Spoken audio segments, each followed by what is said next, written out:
श्री हनुमान जी लंका में प्रत्येक महल जिसको तुलसीदास जी ने मंदिर लिखा, श्री जानकी जी को ढूंढा, लेकिन कहीं भी जानकी जी का पता नहीं चला, कहीं भी श्री जानकी जी नहीं मिली। विभीषण जी के महल को देखते हैं, अभी जिनके बारे में सभी लोगों ने सुना। विभीषण जी के महल को देख करके उनके महल की शोभा, उनके महल की बनावट, क्योंकि बाहर भगवान का मंदिर बना है, दरवाजों पर, दीवारों पर भगवान के आयुध अंकित हैं, घर के अंदर नए नए तुलसी के पौधे लगे हैं, झुंड लगे हैं। ऐसा देखा तो श्री हनुमान जी बड़ा प्रसन्न हो गए, देखी हरस कपि आए। इसलिए श्री हनुमान जी ने निश्चय किया कि यही सन हट करिहूं पहचानी, क्योंकि साधु ते होए न कारज हानि। इनसे मैं इनका परिचय अवश्य लूंगा। ऐसा विचार करके श्री हनुमान जी विप्र रूप धरि बचन सुनाए, और सुनत विभीषण उठी तहाँ आए। श्री हनुमान जी ने ब्राह्मण का वेश बनाया, विप्र का वेश बनाया, विभीषण जी के आंगन में आए और राम जी के नाम की ध्वनि गाना शुरू कर दिया।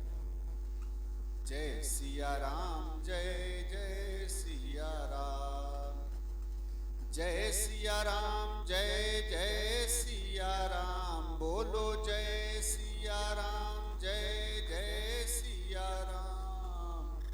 श्री राम जय राम, जय जय राम, श्री राम जय राम, जय जय।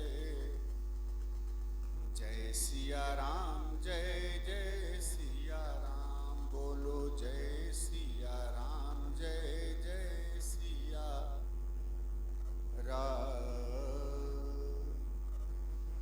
और श्री सीताराम के नाम का जब गायन सुना तो विभीषण जी उठ करके श्री हनुमान जी के सामने आए, हाथ जोड़ करके निवेदन किया, अहो भाग्य महाराज, आज तो मैं कृतकृत्य हो गया, आज तो मैं धन्य हो गया।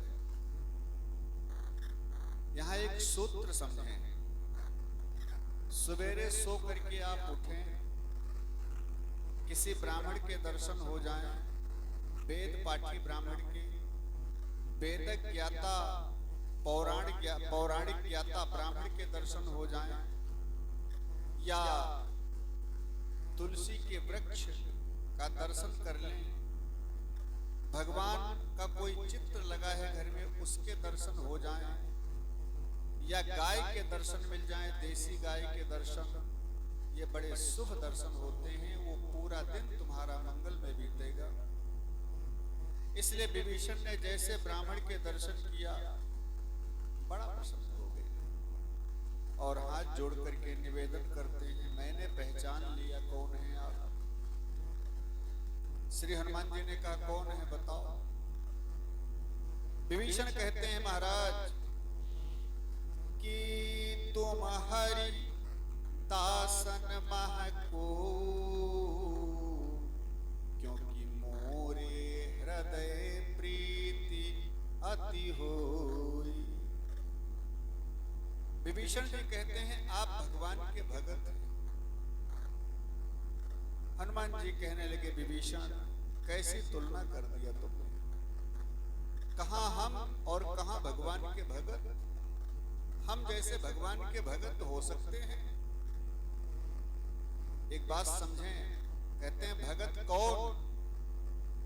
कहा जिसके अंदर ऐसा आभास न हो, जिसको ऐसा अनुभव न हो, जिसको ऐसा प्रतीत न हो कि हम भगवान के भगत हैं, और जिसको अहंकारे भरा रहे बराबर। अरे हम कितनी पूजा करते हैं जानते नहीं हो? बिना एक माला जप किए भगवान के नाम का हम पानी तक नहीं पीते हैं। ये अहम भावना भक्ति से वंचित करती है, भक्ति से दूर करती है। सूरदास जी कितने परम भक्त, जो भगवान से बैठ करके बातचीत करते थे, नेत्र नहीं थे फिर भी भगवान से बैठकर बातचीत करते थे, आमने सामने देखते हुए। ऐसे परम भक्त सूरदास जी कहते हैं, मोसन कौन कुटिल खल कान। तुलसीदास जी अपने अंदर कैसी दीनता का बखान करते हैं। प्रभु मैं अति अधम हूं, मैं अति अधम हूं, विरही हूं, कामी हूं। तुलसीदास जी कहते हैं। तो क्या तुलसीदास जी ऐसे हैं? क्या सूरदास जी ऐसे हैं?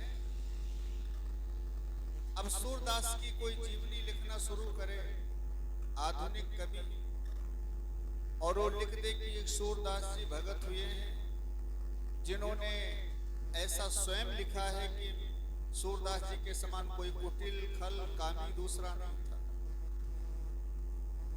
तो सूरदास जी खल नहीं है, कुटिल नहीं है, कामी नहीं है, लेकिन भक्ति की दीनता है।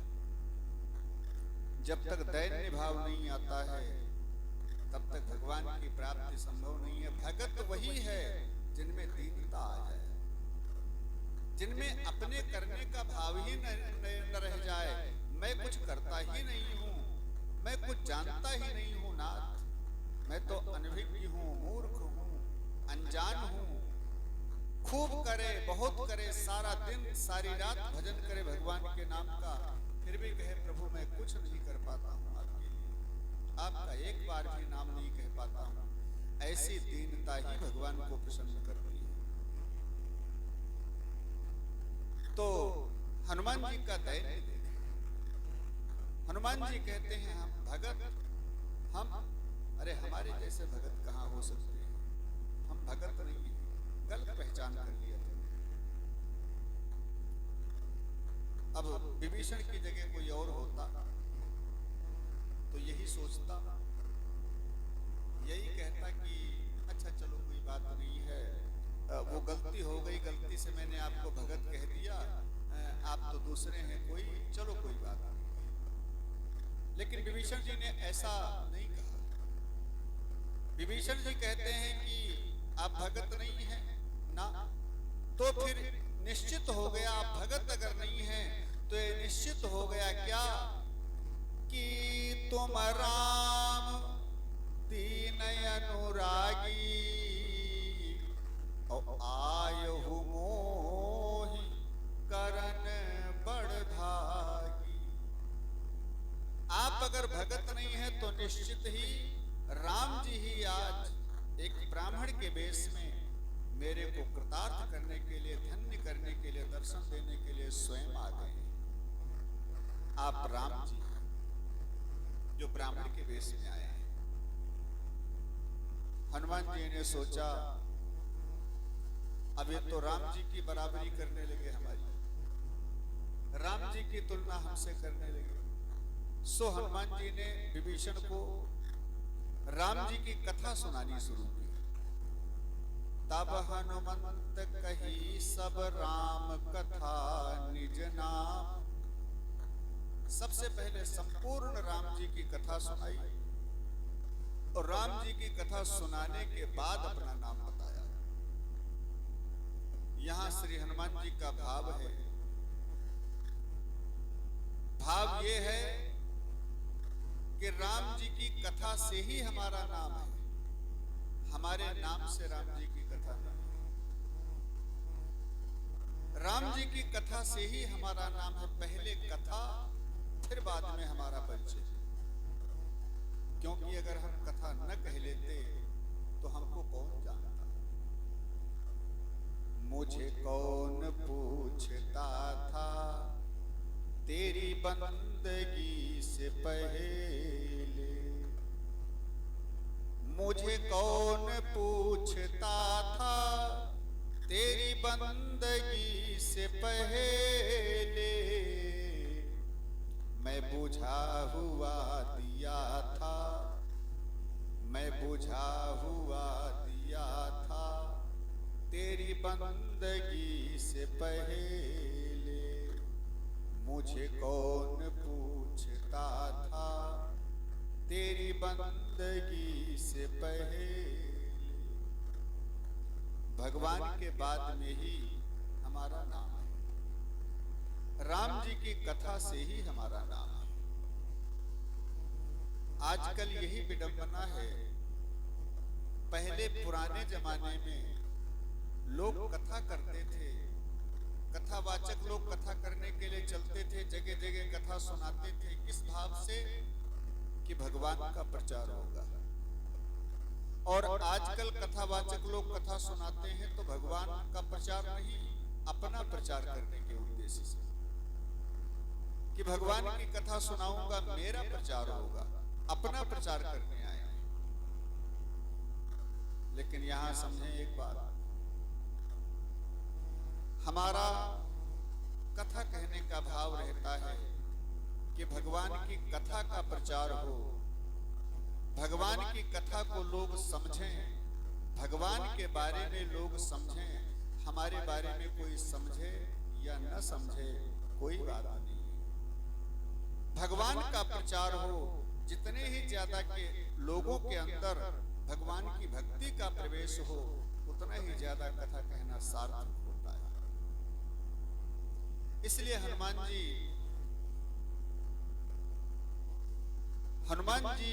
बाद में अपना नाम बताते हैं, पहले कथा, क्योंकि कथा पहले, बाद में हनुमान जी का नाम। और जब कथा सुनी, बाद में हनुमान जी का नाम, हनुमान जी ने अपना नाम बताया, तब विभीषण कहते हैं हनुमान अब मोहि भरोस हनुमंता, क्या बिनु हरि कृपा मिलहि नहीं संता। हे हनुमान जी, अब हमें पूरा भरोसा हो गया, पक्का विश्वास हो गया, बिना भगवान की कृपा के संत नहीं मिलते, बिनु हरि कृपा मिलहि नहीं संता। अब श्री हनुमान जी थोड़ा दुखी हुए। हनुमान जी ने सोचा कि कथा मैंने राम जी की सुनाई विभीषण को, लेकिन कथा तो इनको याद नहीं रह गई, मेरा नाम याद रह गया। कथावाचक को दुख तब होता है जब केवल कथावाचक ही याद रह जाए, और जो भगवान की कथा सुनाई गई वो न याद रह जाए, तो कथावाचक को कष्ट होता है। किनको जो भाव से, प्रेम से भगवान की कथा कहते हैं, ऐसे कथावाचक को कष्ट होता है। हनुमान जी ने सोचा कथा जो मैंने सुनाई वो तो विभीषण को याद नहीं रह गई, पहले ये राम राम जपते थे, ते ही समय विभीषण जागा, राम नाम ते ही सुमिरन कीन्हा। विभीषण जागते जागते राम जी का नाम स्मरण करने लगे थे, राम राम राम। और अब जब मैंने कथा सुनाई, अपना नाम बताया, तो भगवान की कथा तो भूल गए, अब मेरे नाम याद रह गया। जो राम राम कहते थे वो हनुमान हनुमान कहने लगे, मेरे नाम की माला जपने लगे, ये तो गलत हो गया। सो हनुमान जी ने थोड़ा विभीषण के अंदर डर पैदा किया, और विभीषण के अंदर नहीं, सारी दुनिया के अंदर ये डर पैदा कर दिया। कहते हैं विभीषण देखो, हमारा नाम मत लेना, हमारा नाम मत लेना। विभीषण ने कहा क्यों? श्री हनुमान जी ने कहा देखो, हमारे नाम लेने का प्रभाव जानते हो क्या होता है कि प्रातले जो नाम हमारा, और ते ही दिन ताहि न मिलहि आहारा। जो सवेरे सवेरे सो करके उठे और सबसे पहले श्री हनुमान जी का नाम ले, हनुमान जी कहते हैं उसको पूरा दिन भोजन नहीं मिलता है।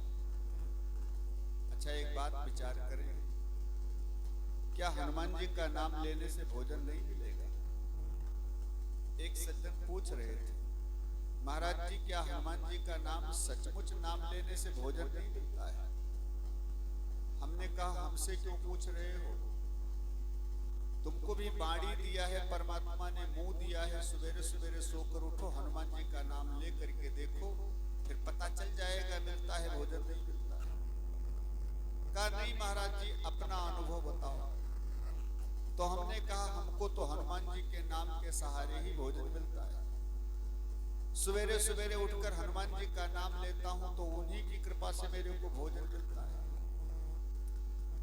तो फिर ऐसा क्यों लिखा है कि हनुमान जी कहते हैं हमारा जो नाम लेता है सवेरे उठ करके उसको भोजन नहीं मिलता है? तो तुलसीदास जी कहते हैं ये श्री हनुमान जी की दीनता है। और दीनता नहीं, भय जोड़ दिया, इसलिए भय जोड़ दिया कि हमारा नाम तो लो, लेकिन हमारे नाम के साथ साथ सबसे पहले भगवान का नाम, भगवान का नाम मत भूलो। भगवान का नाम जीवन का श्रेय है, जीवन का मूल है। भगवान का नाम मत भूलो। राम राम पहले, हनुमान जी का नाम बाद में। हो सके तो कह दो, न हो सके तो कोई बात नहीं।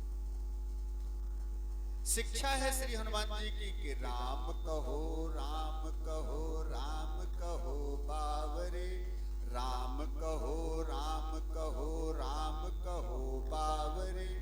अवसर न चूक प्यारे भलो पायो दाम रे, अवसर न चूक प्यारे भलो पायो दाम रे। राम कहो राम कहो राम कहो बावरे, अवसर न चूक प्यारे भलो पायो। जिन तो को तन दियो ताको ना भजन कीन्हो, जिन तो को तन दीनो ताको ना भजन कीनो। जीवन सीरानो जात लोहे कैसो तावरे, जीवन सीरानो जात लोहे कैसो तावरे। राम कहो राम कहो राम कहो बावरे, अवसर न चूक प्यारे भलो पायो दाम रे, अवसर न चूक प्यारे भलो पायो दाम रे। कहत मलूक दास छोड़ दे बिरानी आस, कहत मलूक दास छोड़ दे बिरानी। राम जी के गुण गाओ राम को ही ध्यावरे, राम के ही गुण गाओ राम को ही ध्यावरे। राम कहो राम कहो राम कहो बावरे, अवसर न चूक प्यारे भलो पायो दाम रे। राम कहो राम कहो राम कहो बावरे, अवसर न चूक प्यारे भलो पायो दाम। जय हो जय हो।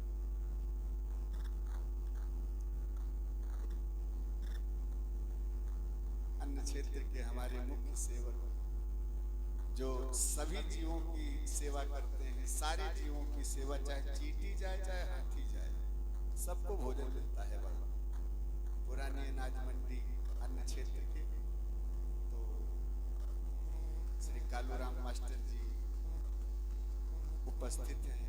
बोलिए सच्चिदानंद भगवान की जय। समझें, श्री हनुमान जी कहते हैं देखो हमारा नाम बाद में, सबसे पहले राम जी का नाम, क्योंकि जहां राम जी का नाम होता है उसके बाद में हमारा नाम होता है, हमारा नाम पहले। और राम जी के नाम के ही सहारे तो हमारा नाम है, और राम जी के नाम के ही बाद में तो हमारा नाम है। बाकी हमारा नाम हम माने कुछ है ही नहीं, हम माने कुछ नहीं होता है। और फिर श्री हनुमान जी अपनी और दीनता, अपना और दैन्य बखान करते हैं। कहते हैं काहू कवन में परम कुलीना,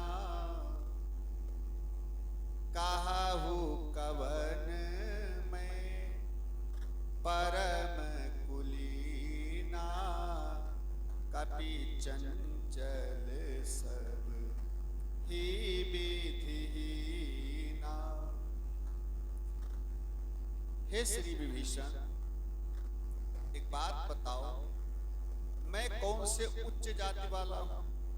एक तो जाति बानर की, कहो कौन मैं परम कुलीन। जाति बानर की, कुल भी अच्छा नहीं, नाम भी अच्छा नहीं, खानदान भी अच्छा नहीं, और स्वभाव भी अच्छा नहीं, कपि चंचल और सब ही विधिहीना। लेकिन फिर भी भगवान ने कितनी कृपा किया मेरे ऊपर। कीन्ही कृपा सुमिरि गुण भरे विलोचन। फिर भी भगवान ने मेरे ऊपर कृपा किया, क्योंकि विभीषण ने कहा, क्या प्रभु मेरे को अपनाएंगे? क्या राम जी मेरे को स्वीकार करेंगे? क्या राम जी मेरे को अपना दास बनाएंगे?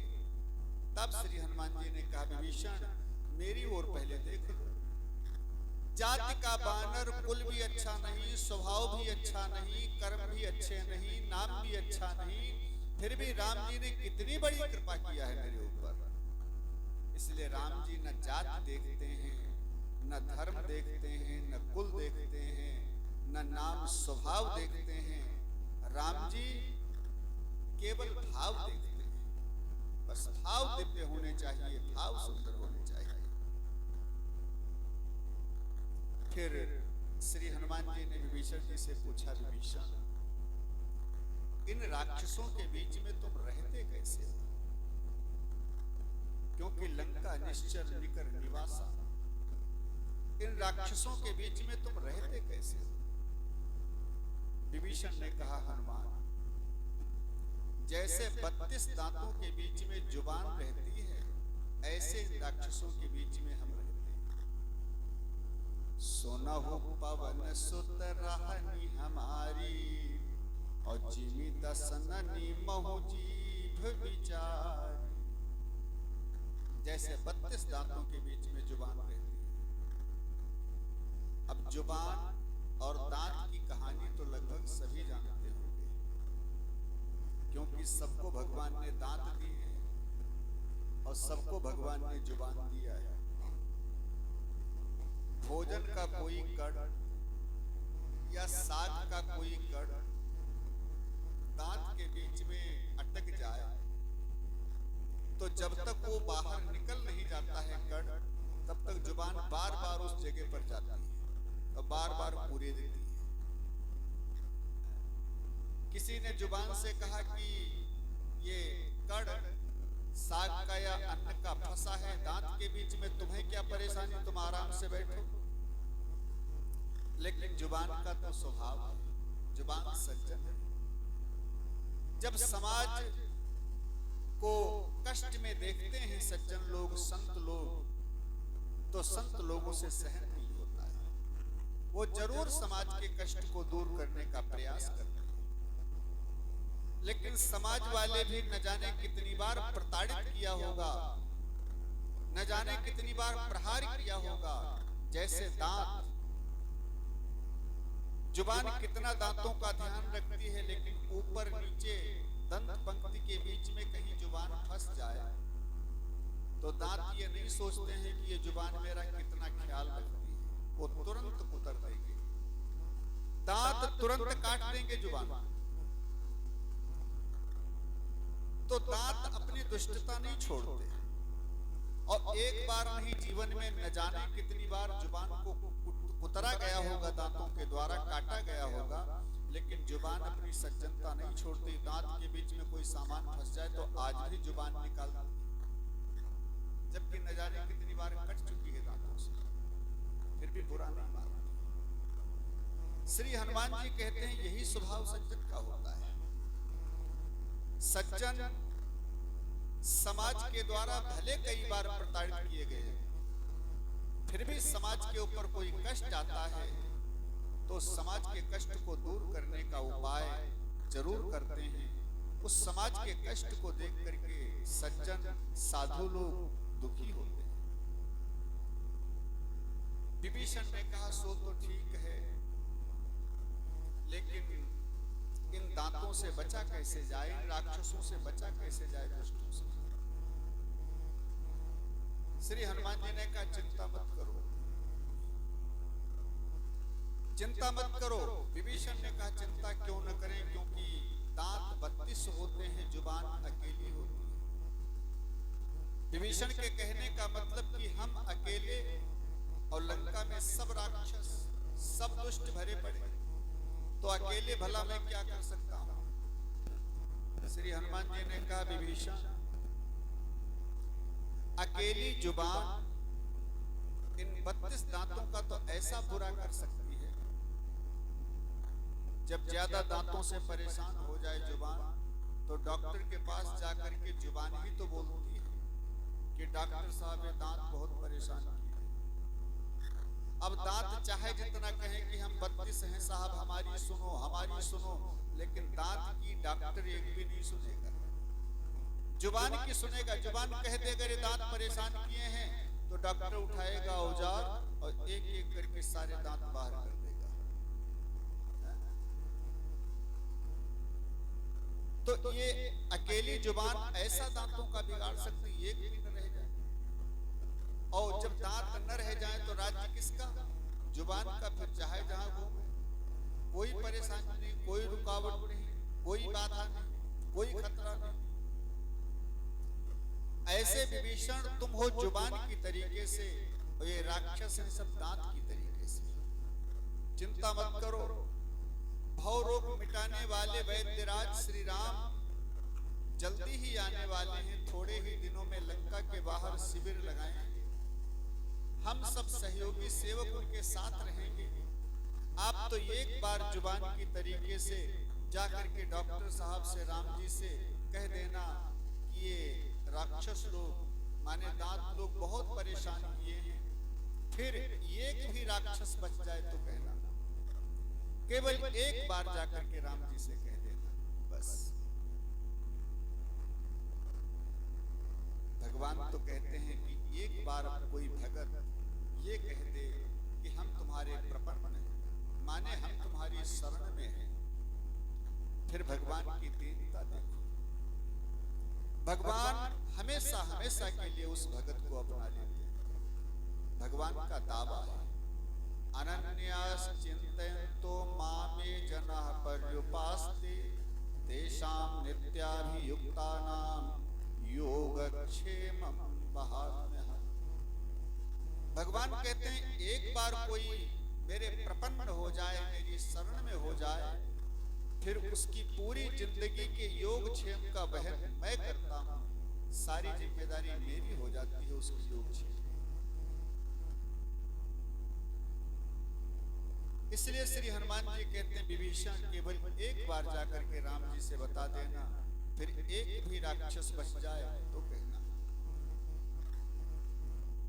तुलसीदास जी कहते हैं हनुमान जी को, तुम्हारो मंत्र विभीषण माना, और लंकेश्वर भय सब जग जाना।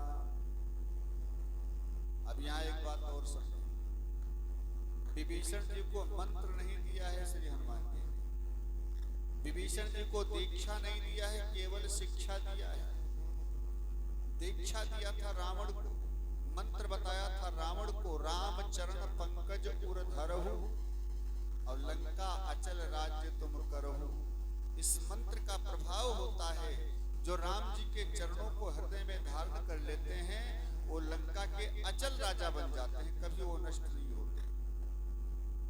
अब ये मंत्र दिया है श्री हनुमान जी ने रावण को, विभीषण जी सुन रहे थे, वो मंत्र धारण कर लिया, मंत्र को मान लिया है विभीषण ने। रावण ने माना नहीं, विभीषण ने माना, और उसी मंत्र के अनुसार चले, माने राम जी के चरणों को अपने हृदय में धारण कर लिया। और ये जो शिक्षा सुनी है, ऐसी शिक्षा हनुमान जी की जो दी हुई है, उस शिक्षा को ग्रहण कर लिया, अपने जीवन में उतार लिया विभीषण ने। और जब रावण ने लात मारकर विभीषण को निष्कासित कर दिया, विभीषण जी राम जी की शरण में आए, और फिर सारी लंका का विनाश, विभीषण लंकाधिपति बन गए, लंका के राजा बन गए। तुम्हारो मंत्र विभीषण माना, लंकेश्वर भय सब जग जाना। शिक्षा मान लिया। अब विभीषण जी कहते हैं हनुमान, सब कुछ तो हो गया, सब कुछ पूरा है, लेकिन अभी हम अधूरे हैं। अभी हम अधूरे हैं क्योंकि राम जी का दर्शन नहीं मिला है मेरे को, राम जी का सानिध्य नहीं मिला है मेरे को, उनके चरण, उनकी कृपा नहीं मिली। श्री हनुमान जी ने कहा, विभीषण तुम भी अधूरे हो और हम भी अधूरे हैं। अच्छा, तुम कैसे अधूरे हो, तुम तो पूरे हो।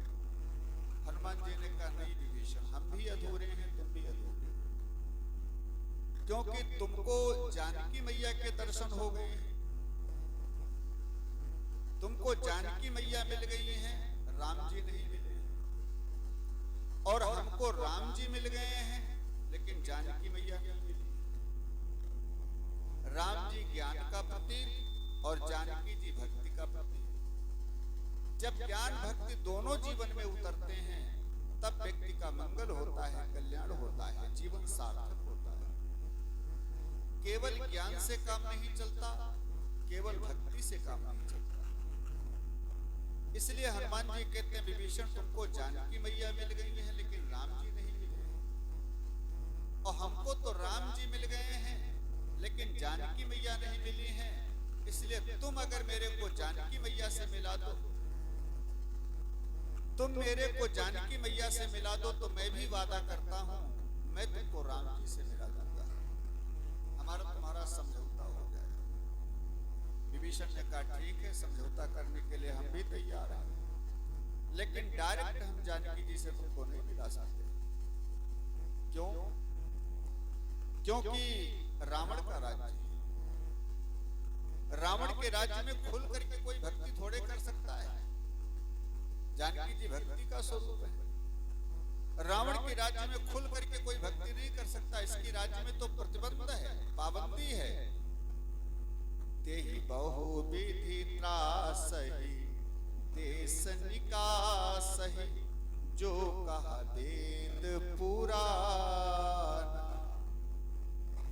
जो वेद पुराण की चर्चा करे उसको रावण देश से निकाल देता है। रावण का राज्य चल रहा है हनुमान, इसलिए हम डायरेक्ट जानकी मैया से तुमको नहीं मिला सकते, युक्ति के द्वारा मिला सकते हैं।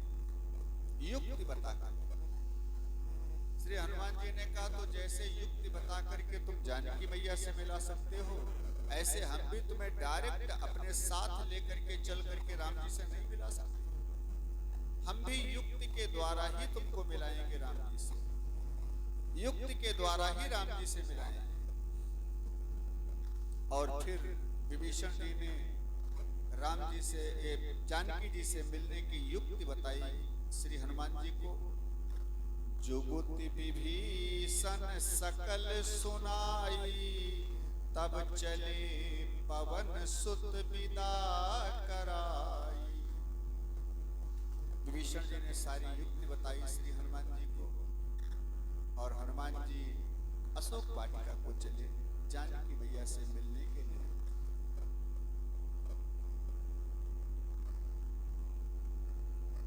अशोक वाटिका में अशोक वृक्ष के नीचे जानकी जी सशोक बैठी।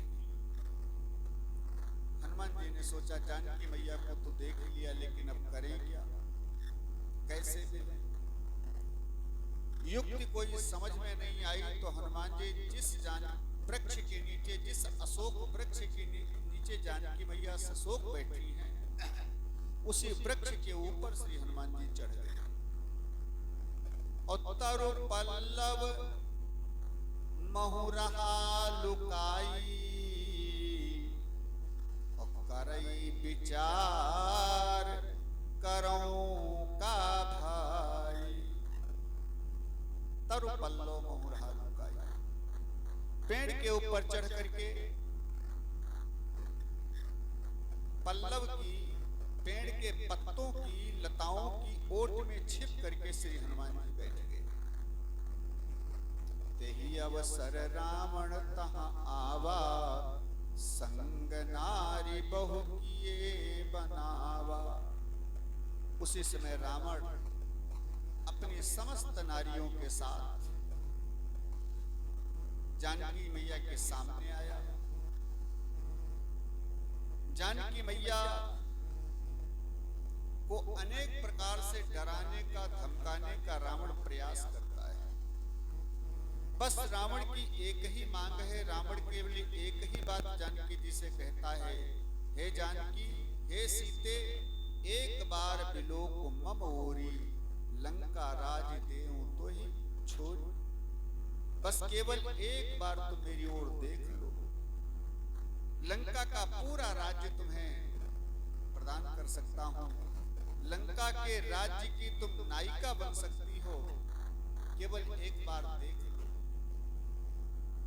क्योंकि जानकी जी की दृष्टि में जादू है। जिसको कृपा भरी दृष्टि से जानकी जी देख लें, वही लोक होय विलोकत जाके, वही व्यक्ति लोकपाल बन जाता है, त्रैलोक के मालिक बन जाता है। ये जानकी जी के दृष्टि का प्रभाव है। इसलिए जानकी जी, रावण कहता है, एक बार जानकी जी तुम मेरी ओर देख लो, केवल एक बार। लेकिन सीता जी रावण की ओर एक बार देखती भी नहीं। तृणधरी ओट कहत गए, तिनके की ओट करके फिर जानकी जी रावण से बात कर रही है। अब रावण ने हर प्रकार से जानकी जी को डराने का प्रयास किया, समझाने का प्रयास किया। बहुविधि खल सीत ही समझावा, साम दाम भय भेद दिखावा। राजनीति के चारों प्रहार जानकी जी के ऊपर किया, साम दाम दंड भेद, सारे प्रहार करके जानकी जी को समझाने का प्रयास किया, लेकिन जानकी जी नहीं मानती हैं। तो रावण ने 1 महीने की अवधि दिया, 1 महीने के अंदर मेरा कहना नहीं माना तो इसी चंद्रहास तलवार से तुम्हें मार दूंगा। और फिर अनेक राक्षसनियों से कहा कि सीता ही त्रास दिखाओ, जानकी जी को ऐसी त्रास दिखाओ, ऐसा डराओ इनको कि मेरी बात मानने के लिए मजबूर हो जाए। अब अनेक राक्षसनियां, रावण तो चला गया इतना कह, अनेक राक्षसनियां आई और जानकी जी को भय दिखाने लगी, डराने लगी, त्रास देने लगी। जानकी जी बड़ा दुखी हैं। अशोक वृक्ष से कहती हैं, धरती मैया से कहती हैं, ताराओं से कहती हैं, सबसे कहती हैं, थोड़ी आग दे दो मेरे को, थोड़ी आग मिल जाए। अब प्रभु के विरह, राम जी के विरह को अब मैं बर्दाश्त नहीं कर सकती। इस विरहाग्नि में जलने से तो अच्छा है कि आग में ही चिता बना करके जल जाऊं। इसलिए थोड़ी आग मिल जाए। हे धरती मैया, तुम ही आग दे दो थोड़ी। हे अशोक वृक्ष, तुम ही थोड़ी आग गिरा दो नीचे। और जब जानकी जी आग मांगने लगे, नहीं मिलते हैं आग, तो हनुमान जी मन ही मन सोच रहे हैं, पेड़ के ऊपर बैठे हैं, माता जी थोड़ी सी आग के लिए परेशान हो रही है। रात भर धीरज धरो, सवेरा होने दो, कल लंका में आगे आग दिखेगी। बस केवल रात भर धीरज धरो। अब इधर जानकी जी को सारी राक्षसनियां भय दिखा रही हैं। इतने में त्रिजटा आ गई। त्रिजटा ये विभीषण की बेटी है और त्रिजटा भगवान की परम भक्त है, राम जी की परम भक्त है। लंका में केवल विभीषण ही भगत नहीं है, विभीषण जी के साथी संगी तमाम है भगत, लेकिन सब छिपे रूप से भक्ति करते हैं। विभीषण जी खुला करते, लेकिन भगत तमाम है राम जी के। यहाँ त्रिजटा के बारे में तुलसीदास जी परिचय देते हुए लिख रहे हैं कि त्रिजटा नाम राक्षसी एका, राम चरण रति निपुण विवेका। राम जी के चरणों में रत रहने वाली, दिन रात राम जी के चरणों का चिंतन करने वाली और इनके नाम का स्मरण करने वाली त्रिजटा परम भक्त है, जो एक राक्षसनी के रूप में लंका में निवास करती है। परम भक्त है। त्रिजटा आई और सारी राक्षसनियों से कहने लगी, ए रुको रुको रुको, जानकी जी को डराओ मत। क्यों? महाराज का आदेश है। त्रिजटा ने कहा, सुनो महाराज का आदेश होगा, लेकिन मैं कुछ कहने जा रहा हूं उसको सुनो। राक्षसनियों ने कहा, सुनाओ। कहा, आज रात को मैंने सपना देखा, और ये सपना रात को नहीं देखा, सवेरे देखा है 4 बजे के टाइम। और सुनो, सवेरे 4 बजे के टाइम जो भी सपना दिख जाता है वो सपना सत्य होता है। ये सपना मैं कहूं पुकारी, कोई है सत्य गए दिन 4। मैं बिल्कुल सत्य कह रही हूं, जो ये सपना मैंने देखा है ये सपना 4 दिन के बाद सही निकलेगा, बिल्कुल सही निकलेगा। इसलिए सीता से ही करो हित अपना, सीता से प्रेम करो, जानकी जी से प्रेम करो। सारी राक्षसियों ने कहा, सपने में देखा क्या है तुम? तो त्रिजटा कहने लगी, सुनो मैंने क्या देखा है। सपने बानर लंका जारी, सपने बानर लंका जारी, जातुधान सेना संहारी, खरयारूढ़ नगन 10 सीसा, खरयारूढ़ नगन 10 सीसा, मुंडित सिर खंडित भुज बीसा, मुंडित सिर खंडित भुज बीसा, यही विधि सो दक्षिण दिशि जाई, यही विधि सो दक्षिण दिशि जाई, लंका मनहु विभीषण पाई, लंका मनहु विभीषण पाई, नगर फिरी रघुबीर दोहाई, नगर फिरी रघुबीर दोहाई, तब प्रभु सीता बोली पठाई, तब प्रभु सीता बोली पठाई, श्री राम जय राम जय जय राम, श्री राम जय राम जय जय राम, श्री राम जय राम जय जय राम।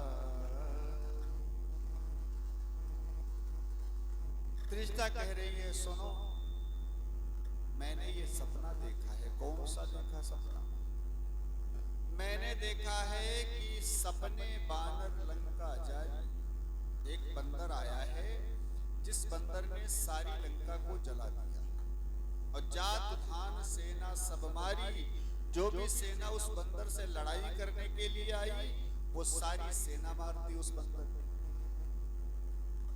हनुमान जी ने मन में विचार किया कि इतना अभी और करना बाकी रह गया है, क्योंकि जो जामवंत जी ने मेरे को कहा था कि इतना करो तात तुम जाई, सीता देखी कहो सुधी आई।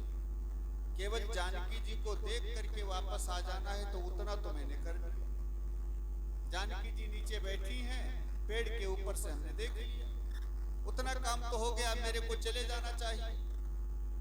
लेकिन हनुमान जी भी गए ने बैठे हैं पेड़ के ऊपर। क्यों?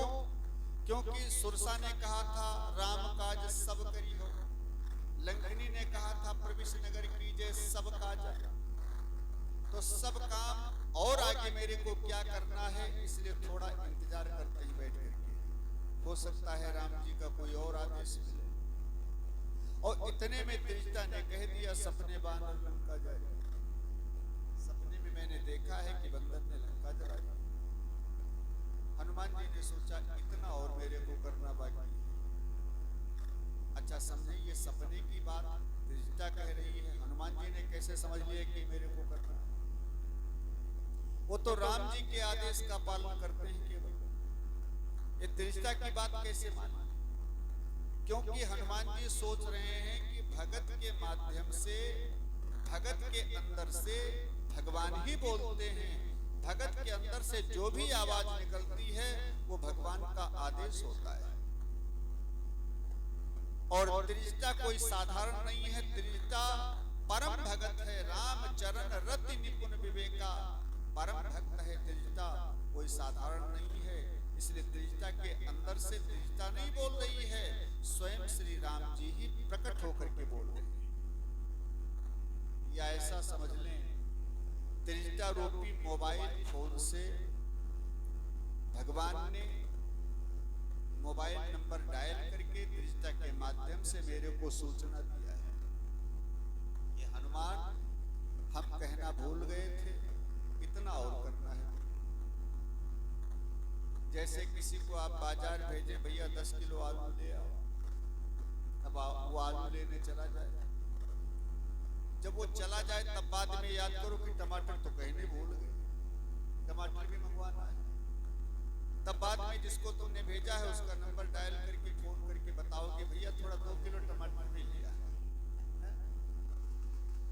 ऐसे हनुमान जी ने सोचा कि अब जानकी जी को देख करके वापस जाना, इतना बता दिया, लेकिन ये लंका जलाना, राक्षसों को मारना ये भूल गए होंगे कहने। तो बाद में त्रिजटा के माध्यम से मोबाइल फोन के द्वारा राम जी मेरे को सूचना दे रहे हैं कि भैया इतना और करके आना, इतना बाकी रह गया था कहना। इसलिए हनुमान जी राम जी का आदेश मानते हैं कि त्रिजटा भगत है, और भगत रूपी मोबाइल फोन के अंदर तो राम जी की ही आवाज आती है। इसलिए राम जी ही बोल रहे हैं, ये राम जी का ही आदेश है कि मेरे को ये करना है। इसलिए हनुमान जी ने सोचा अब इतना और करके जाना है, अभी लंका जलाना है, राक्षसों को मारना है, बगीचा उजाड़ना है, इतना और काम करना है। इसलिए हनुमान जी निश्चिंत बैठ गए। अब त्रिजटा ने बताया, राक्षसनियां सब जहां तहां चली गई। जानकी जी ने त्रिजटा से निवेदन किया, माता थोड़ी कृपा कर दो मेरे ऊपर। त्रिजटा ने कहा क्या कृपा कर दो? कहा थोड़ी आग की व्यवस्था कर दो, एक आग का छोटा सा अंगारा मिल जाए, मैं इस शरीर को रखना नहीं चाहती। राम जी की विरहाग्नि में अब जलना नहीं चाहती, मैं इस शरीर को जला करके भस्म कर देना चाहती हूँ। इसलिए माँ थोड़ी आग की व्यवस्था कर। त्रिजटा ने कहा निस न अनल मिल सुन सुकुमार, अभी रात और रात में आग नहीं, सवेरे। हनुमान जी मन ही मन सोच रहे सवेरे तो आगे आग दिखेगी, चिंता मत करो। और इतना कह करके त्रिजटा तो वहां से चली गई। अब अकेली जानकी जी बैठी, अकेली जानकी जी बैठी हैं, बड़ा दुखी हैं। आग के लिए फिर प्रार्थना करने लगी, धरती मैया से, अशोक वृक्ष से, ताराओं से, आकाश से, चंद्रमा से, सबसे आग मांग रही है रोती हुई जानकी जी। और जब ज्यादा व्यथित देखा, ज्यादा विरहाकुल देखा जानकी जी को, तो हनुमान जी ने कपि कर हृदय विचारी, दीन मुद्रिका डारी तर, जनु अशोक अंगार, दीन हरसि उठ कर गयो। हनुमान जी ने समय अच्छा समझ करके जानकी जी के सामने राम जी की दी हुई मुद्रिका अंगूठी डाल दिया। और जब अंगूठी डाली तो अंगूठी इतना प्रकाशमयी है, इतना तेजमयी है, देदीप्यमान, कि मालूम पड़ा है आग का अंगारा गिरा हो जानकी जी के सामने। बड़ा प्रसन्न हो गई, मालूम पड़ता है अशोक वृक्ष मेरे ऊपर प्रसन्न हो गया और आग का अंगारा मेरे को दे दिया। अब इसी में चिता बना करके जल करके भस्म हो जाऊं। तो जानकी जी तो आग का अंगारा समझ करके उठाने के लिए दौड़ी, लेकिन जब अंगूठी के पास आई तो अंगूठी देखा, तब देखी मुद्रिका मनोहर। देखा बड़ी सुंदर अंगूठी, अंगूठी तो पहचान लिया ये तो राम जी की है, हाथों में उठा लिया। उसमें देखा लिखा हुआ था राम नाम अंकित अति सुंदर, राम जी का नाम लिखा हुआ है। लेकिन जानकी जी को थोड़ी शंका हुई, कहीं किसी राक्षस की माया तो नहीं, मेरा सतीत्व नष्ट करने के लिए तो ऐसा कोई छल नहीं किया है रावण ने, किसी राक्षस का छल तो नहीं है, माया तो नहीं है। लेकिन जानकी जी विचार करने लगी, पहली बात, जीत को सके अजय रघुराई, राम जी को कोई जीत तो सकता नहीं, वो अजय हैं, अजय हैं, अमर हैं, उन्हें कोई जीत नहीं सकता, पराजित नहीं कर सकता, इसलिए अंगूठी छीन करके तो लाई नहीं जा सकती। दूसरी बात, अगर माया के द्वारा अंगूठी ऐसी बना करके मेरे को दी गई हो तो माया के द्वारा ऐसी अंगूठी बनाई नहीं जा सकती। जीत को सके अजय रघुराई, माया से असरची नहीं जाए, माया से ऐसी अंगूठी मुद्रिका का निर्माण किया नहीं जा सकता है। फिर ये अंगूठी आई कैसे यहां पर? अंगूठी लेकर के कौन आया है? सीता मन विचार कर नाना, अनेक प्रकार से सीता जी के मन में भाव जागृत होने लगे। फिर ये अंगूठी यहां आई कैसे? लेकर के कौन आया? कौन लेकर के आया? जब जानकी जी के मन के अंदर ऐसे विचार आने लगे तब मधुर वचन बोले वो हनुमाना। हनुमान जी बड़ी मीठी वाणी बोलते हैं। एक बात समझे, बंदर की वाणी निर्मल नहीं होती, मधुर नहीं होती। अच्छा, काग कितना कर्कश बोलता है और कोयल कितना मीठा बोलता है। कोयल बोलने लगे तो लोग उसकी आवाज में आवाज मिलाने लगते हैं, स्वर में स्वर।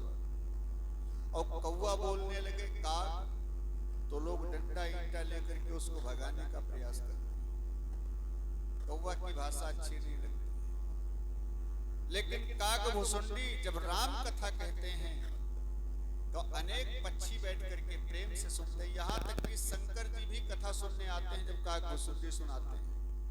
क्यों? मधुर वचन बोले तब कागा। राम कथा अगर कौवा भी कहे तो उसकी वाणी मधुर होती है, और काम कथा संसार की व्यथा अगर कोयल भी बोले तो उसकी वाणी अच्छी नहीं लगती। राम कथा से वाणी मधुर होती है। हनुमान जी मधुर वचन बोलने लगे। कैसे मधुर वचन बोले? राम जी की कथा सुनानी शुरू की, और राम जी की कथा मधुर होती है, इसलिए जिसके भी मुंह से निकलेगी उसी की वाणी मधुर होगी। राम कथा तो अति मधुर है, इसलिए हनुमान जी की वाणी बड़ी मधुर। क्यों लिखा है?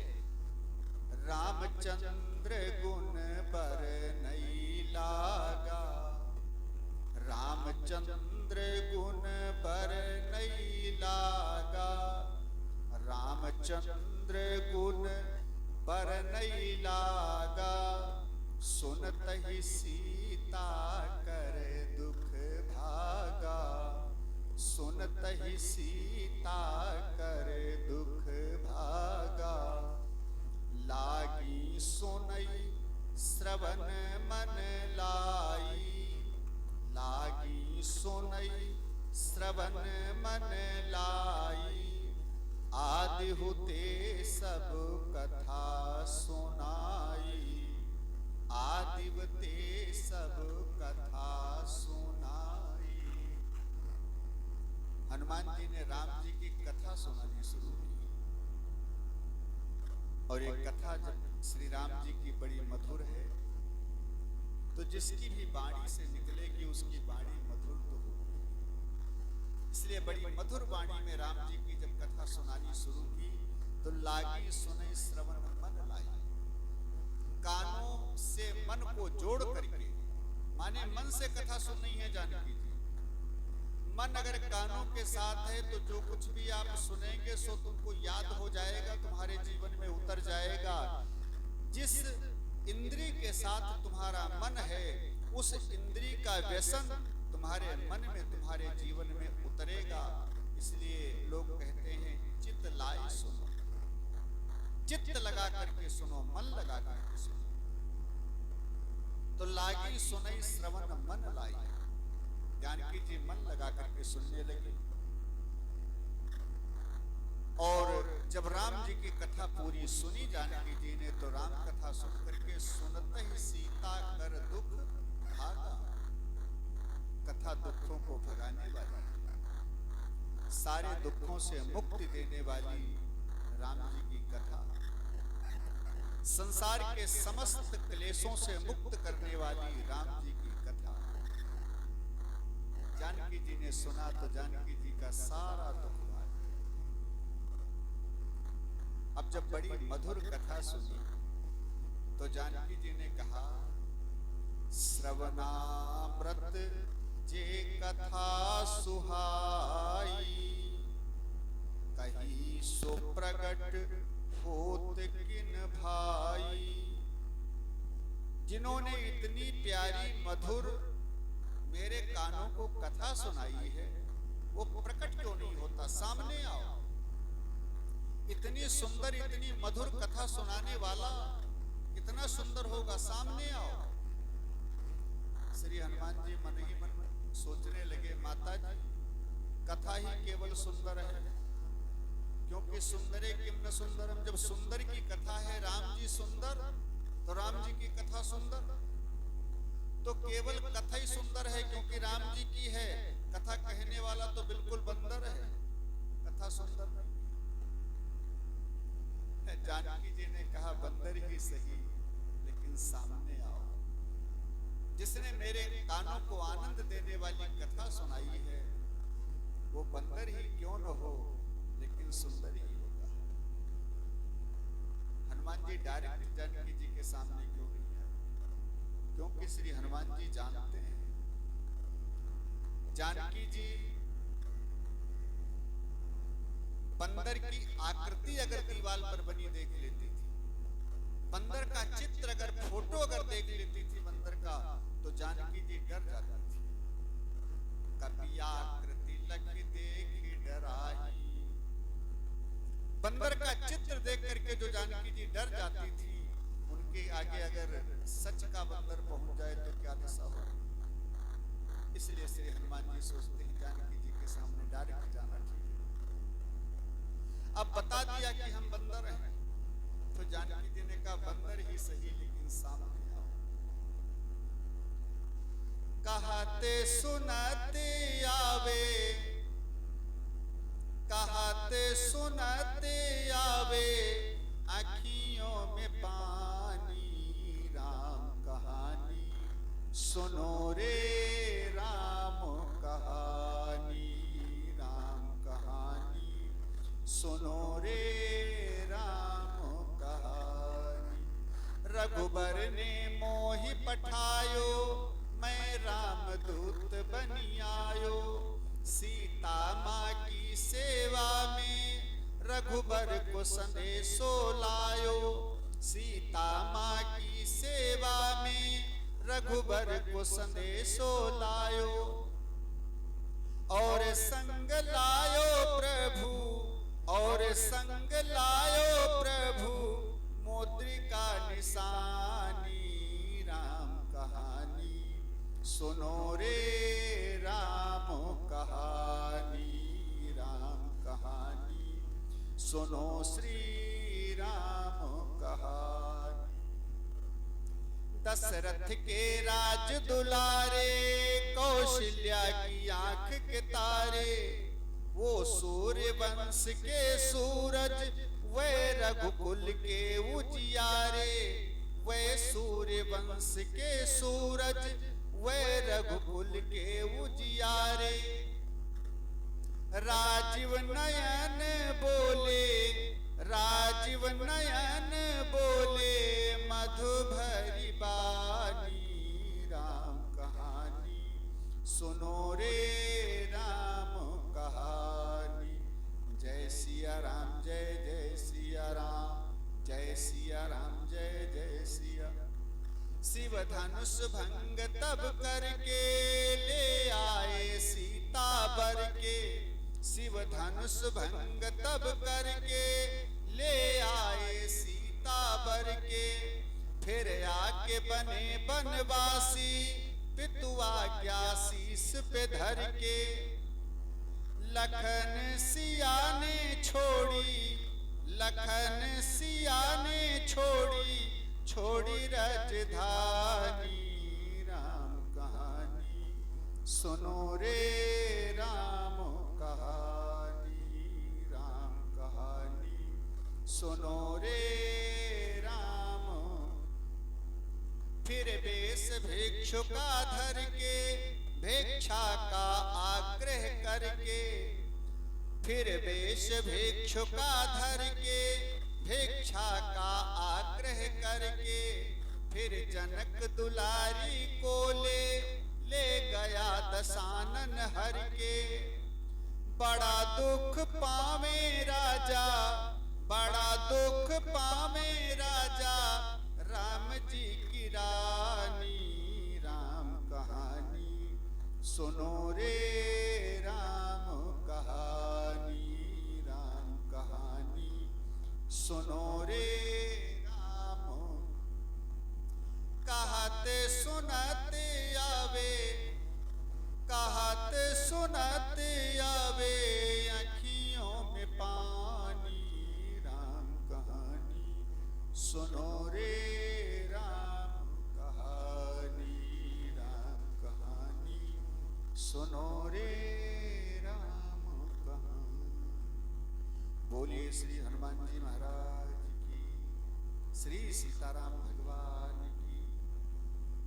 राम जी की कथा सुन करके जानकी जी कहती हैं, जो इतनी कथा सुंदर सुना रहा है उसके हम दर्शन करना चाहती हैं, सामने आओ। और श्री हनुमान जी सामने आए। तब हनुमंत निकट चली गए, और फिर बैठी मन विस्मय भय। श्री हनुमान जी माता जानकी जी के सामने आए। जानकी जी ने जैसे देखा श्री हनुमान जी को, तो फिर बैठी, सिर को घुमा करके बैठ गई। हनुमान जी की ओर देखा। कौन हो तुम? मां, मैं राम जी का दूत हूं। राम जी के दूत हो इसका प्रमाण क्या है? नर बानर संग कहो कैसे, नर बानर संग कहो कैसे, ये बंदर और मनुष्य का साथ कैसे हो गया? ये तो विचित्र बात है, बंदर और मनुष्य का साथ हो ही नहीं सकता। तब हनुमान जी ने पूरी कथा बताई। कही कथा भाई संगति जैसे, राम जी का और सुग्रीव जी का जैसे मिलाप हुआ, बंदर का और राम जी का साथ जैसे हुआ, मित्रता हुई, सारी कथा श्री हनुमान जी ने बताई। और फिर कहते हैं, मैया मैं बिल्कुल सत्य कह रहा हूं, कसम खा करके कहता हूं। किसकी कसम? राम दूत मैं मातु जानकी, सत्य शपथ करुणा निधान की। करुणा निधान भगवान श्री राम की सौगंध खा करके मैं कह रहा हूं, मैं राम जी का दूत हूं, मैं बिल्कुल सत्य कह रहा हूं। करुणा निधान भगवान श्री राम का नाम एक गुप्त नाम है, एक गुप्त कोड है, जो माता गिरिजा ने जानकी मैया के सामने पुष्प वाटिका में रखा था गुप्त तरीके से। ये केवल राम जी जानते हैं कि जानकी जी जानती हैं, तीसरा कोई नहीं जानता।